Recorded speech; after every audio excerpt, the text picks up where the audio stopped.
So hello everyone, this is the second part for the FCFS जहाँ पे will discuss about the ideal time for the CPU।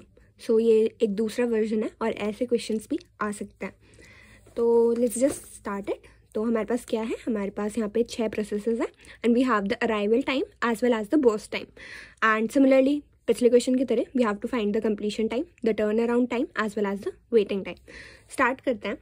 तो हमें क्या पता है, ऑब्वियसली स्टार्ट कब से होता है हमारा, ज़ीरो इंटरवल से। बट हमने ज़ीरो पे देखा कि क्या कोई भी प्रोसेस अराइव हुआ है रेडी क्यू में, नहीं। तो ज़ीरो टाइम पे CPU क्या करेगा, ऑब्वियसली अगर उसके पास प्रोसेस नहीं है तो वो आइडल रहेगा। नाउ फॉर 1, अब हमने 1 पे देखा तो 1 पे भी कोई प्रोसेस नहीं आया। Now will move towards this 2। अब हमने 2 पे देखा तो एक प्रोसेस हमारा रेडी क्यू में घुस चुका है, दैट इज़ द P4। तो अब सेकेंड इंटरवल के बाद हम CPU को P4 एलोकेट कर सकते हैं। अब P4 का बर्स्ट टाइम कितना है, 1, तो वो एक इंटरवल के बाद खत्म हो जाएगा, उसका प्रोसेसिंग कंप्लीट हो जाएगा। तो यहाँ पे वैल्यू क्या आएगी, 3। अब अपन ने देखा 3 इंटरवल पे क्या क्या प्रोसेसेस आ चुके हैं रेडी क्यू में। So we have P3 as well as P5। Okay, so अब हमें देखना है कि P3 और P5 में से क्या जाना चाहिए, क्योंकि दोनों ही सेम टाइम पे आ रहा है। तो यहाँ पे आता है फर्स्ट कम फर्स्ट सर्व। मतलब हमारा एक तो है कि जो भी हमारा अराइवल टाइम होगा, पहले हम उससे देखेंगे कि जो भी पहले आ रहा है, जो भी पहले अराइव हो रहा है, ऑब्वियसली जो रेडी क्यू में पहले आएगा वही तो CPU में घुसेगा।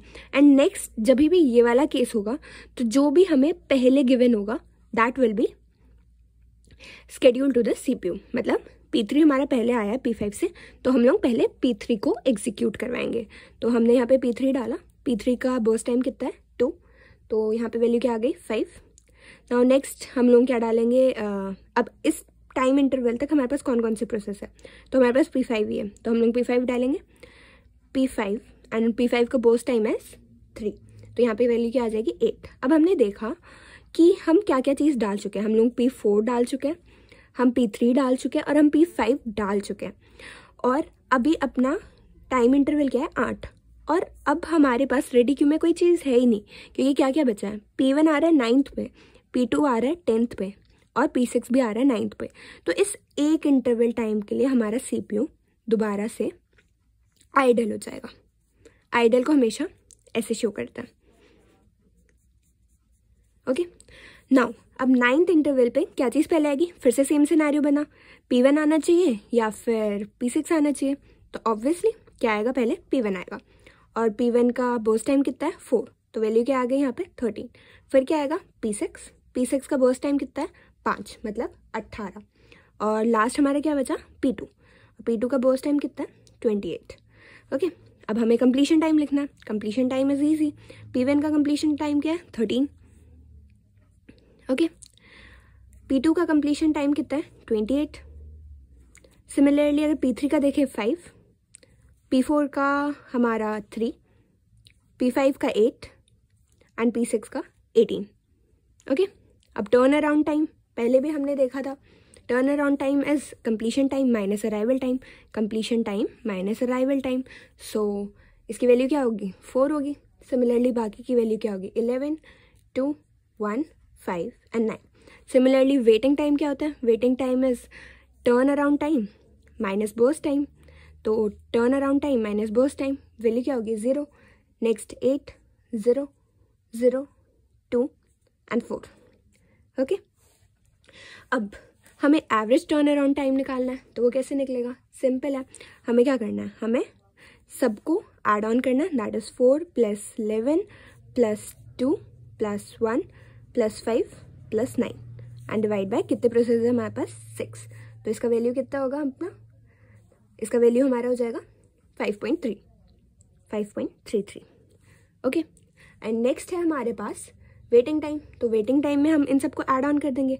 सो 8 + 4 12, 12 + 2 14 और 14 divide by 6 it would be 2.33।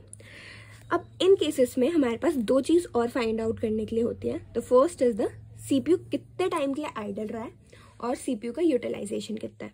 तो हमें पता है 3 यूनिट टाइम के लिए अपना CPU आइडल रहा है और टोटल अपने पास कितना था time, so total time would be 28. Okay, and for the CPU utilization हमारा इन सब का एड ऑन होगा and that will be divided by the total interval. अब एक और चीज़ है,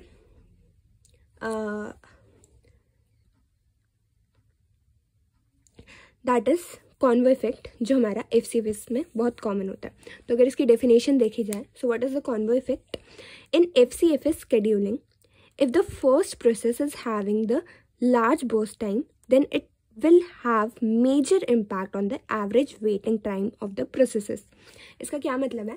Let's just take an example. मेरे पास एक और एग्जाम्पल है जहाँ पे मेरे पास एक 3 प्रोसेस है, उनका अराइवल टाइम है और उनका बर्स्ट टाइम है. तो इसे तो हम जल्दी जल्दी कैलकुलेट कर सकते हैं. 0 पे अपना क्या आ रहा है? 0 पे अपना P1 आ रहा है. ठीक है, P1 का बर्स्ट टाइम कितना है? 20. उसके बाद हमारा P2 आ रहा है. P2 का बर्स्ट टाइम कितना है? 22. उसके बाद अपना P3 आ रहा है. P3 का बर्स्ट टाइम कितना है? 24. ओके, तो अगर एवरेज टर्न अराउंड टाइम की बात करें, सो इन सब का अगर कंप्लीशन टाइम, पहले हमें कंप्लीशन टाइम लिखना पड़ेगा ऑब्वियसली. तो यहाँ पे क्या हो गया? 20 हो गया, फिर 22 हो गया, फिर 24 हो गया. सिमिलरली अब यहाँ पे टर्न अराउंड टाइम की वैल्यू कितनी होगी? 20, 21 and 22. And waiting time would B 0, 19 and 20. तो हमें देखना है एवरेज टर्न अराउंड टाइम कितना आ रहा है. तो अगर हम इसे प्लस करके डिवाइड बाय 3 करेंगे तो will get the value as 21. And for the average waiting time इन्हें प्लस करके डिवाइड बाय 3 करेंगे, will get the value as 13.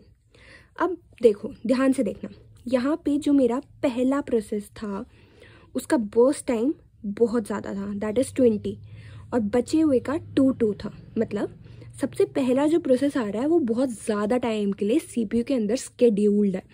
Okay, अब जो नेक्स्ट क्वेश्चन है, इसका नेक्स्ट वर्जन है, उसमें ध्यान से देखना, जो हमारा पहला प्रोसेस आ रहा है उसका बर्स्ट टाइम कम है और जो हमारा लास्ट प्रोसेस है उसका बर्स्ट टाइम बहुत ज़्यादा है. तो अब हम कैलकुलेट करके देखते हैं. तो अगर कंप्लीशन टाइम देखें सिमिलर, 0 पे क्या आएगा? अपना P1 आएगा, बर्स्ट टाइम कितना है? 2. फिर P2 आएगा, बर्स्ट टाइम कितना है? 2 तो 4, और फिर P3 आएगा एंड इसका वैल्यू कितना आ जाएगा? 24. तो अगर हम इसकी कंप्लीशन की वैल्यू देखें तो यहाँ पे आएगा 2, 4 and 24. And turn around time की बात करें तो 2, 3 एंड 22. एंड वेटिंग टाइम की अगर मैं बात करूँ, so will get it as 0, 1 and 2. Average turn around time निकाले, इन सबका add on divide by 3, will get the value as 9. And for the average waiting time will get the value as 1. So you can see कितना ज़्यादा difference है. यहाँ पे response time बहुत अच्छा है. जब भी हमारा पहला प्रोसेस का बर्स्ट टाइम बहुत कम होता है तो रिस्पॉन्स टाइम ज़्यादा होता है. Sorry for my mistake, response time कम होता है, और जितना कम रिस्पॉन्स टाइम हो वो उतनी अच्छी चीज़ होती है. सो कॉन्वो इफेक्ट की अब ये डेफिनेशन अगर आप पढ़ोगे तो आपको समझ में आ जाएगी. तो बेसिकली जब भी फर्स्ट प्रोसेस जो एंटर कर रहा है और उसका बर्स्ट टाइम बहुत ज़्यादा है तो रिस्पॉन्स टाइम उतना ही ज़्यादा बढ़ेगा, और अगर वही प्रोसेस हमारा लास्ट में आए तो वो ज़्यादा बेटर होगा. क्योंकि ध्यान से देखो, क्योंकि P2 और P3 है, P2 और P3 आ तो बाद में रहे हैं बट उनका काम तो बहुत जल्दी का है. मतलब अब लेट सपोज हम लोग कहीं जा रहे हैं और हम लोग कहीं स्टोर पे गए, वहाँ पे हमसे सामने वाला जो इंसान है उसने बहुत सारी चीज़ें खरीद रखी है, उसकी 2-2 टोकरी भरी हुई है, और हमें केवल 2 चीज़ें खरीदनी है, तो हम तो फालतू का ही वेट कर रहे हैं. So this is called as convoy effect. Rather अगर हम 2 चीज़ जल्दी जल्दी कटवा लें और फिर वो ज़्यादा सामान वाला हमारे पीछे खड़े हो, so this is called as the convoy effect. So I hope you like this and आपको सारे कॉन्सेप्ट्स क्लियर होंगे. So thank